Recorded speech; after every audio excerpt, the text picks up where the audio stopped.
Treasure Island, Chapter 1. I'll start by writing about the time when my father owned an inn called the Admiral Benbow many years ago. I remember the day when a man walked into the inn. He was tall and strong, with an old blue coat and a scar on his face. He looked around him.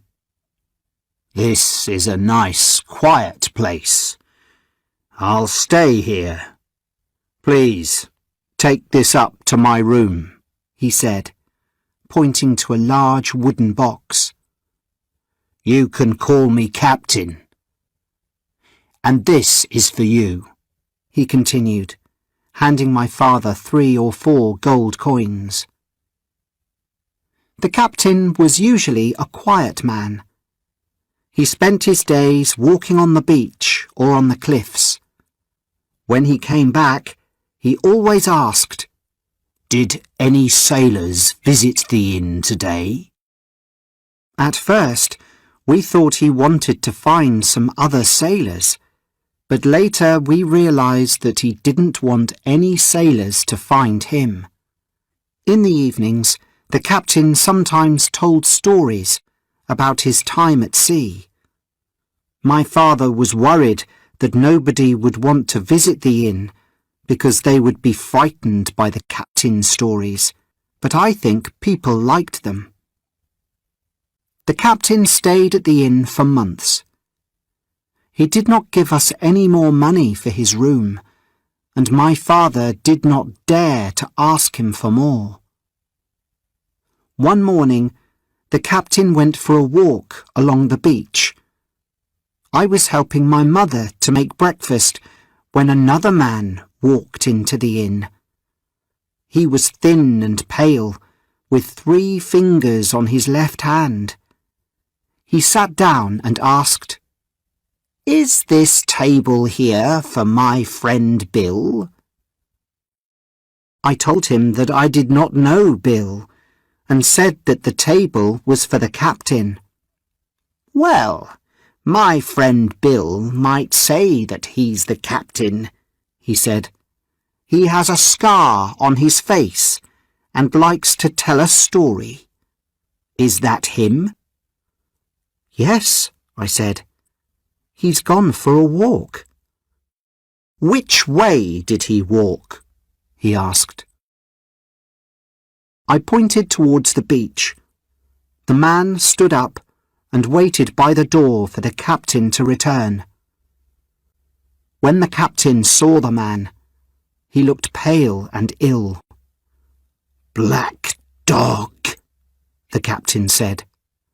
"That's right," he replied. "I found my friend Bill.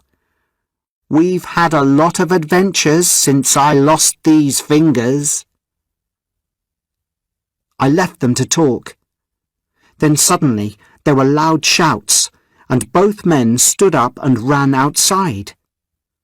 The captain had a sword, and then I saw Black Dog running away with blood on his arm. The man continued running until we could not see him. The captain walked back into the inn. He looked ill, and suddenly he fell over. I thought perhaps he was hurt from the fight. At that moment, the doctor arrived to see my father, who was sick. "Help us, Dr. Livesey. The captain is hurt," said my mother. The doctor looked at him and said, "He is not hurt, but he is very ill. Help me to take him upstairs." We took the captain up to his bedroom, and the doctor gave him some medicine. The captain stayed in bed, but he was not quiet.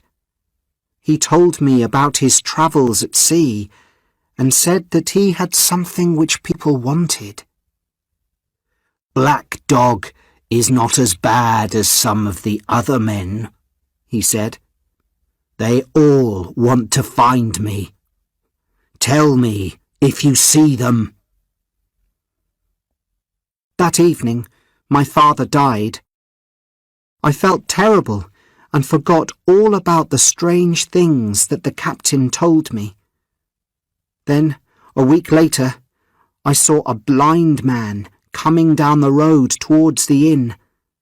He stopped outside the door when he was near and asked, "Where am I? Will a kind person help me?" "You are at the Admiral Benbow Inn in Black Hill Cove," I told him. At that moment, he grabbed my hand. "Take me to the captain," he said. "Take me to him now." I walked with the blind man into the inn and took him to the captain. The captain looked very surprised to see him. "Now, Bill, stay where you are. I can hear you. Take this." He then put something in the captain's hand, turned round and left. The captain looked at what the man gave him. "10 o'clock, he said. "I have time." Then the captain suddenly fell to the floor. He was dead. I found my mother, and we talked about what we should do. We knew that the captain had a box in his room, and it probably had money in it. The blind man and black dog probably wanted this. I thought about taking the box to Dr. Livesey, but I did not want to leave my mother. We knew that we were in danger. We decided to go to the nearest village and ask our neighbours for help guarding the inn. However, none of the people in the village wanted to help us. They did not come back with us. But one man went to tell Dr. Livesey. Another man said that we could have his gun. It was dark when we returned to the inn. We found the key to the box in the captain's jacket. I also saw the message that the blind man gave to the captain. It said, "You have until 10 o'clock tonight." We went upstairs, and my mother soon opened the box with the key. Inside, we found some clothes, some guns, some papers, and other things.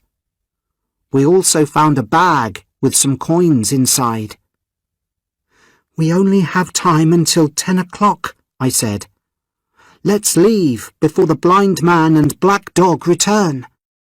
"I'll only take the money which the captain owes us," my mother said, opening the bag. We stood up to leave, and I decided to take the papers from the box too. We walked as quickly as we could back towards the village, but as we walked, we heard the sound of people in the road behind us. "Take the money and run," said my mother. "I'm too weak to continue." I did not want to leave her, so we stopped under a bridge where we could hide in the dark.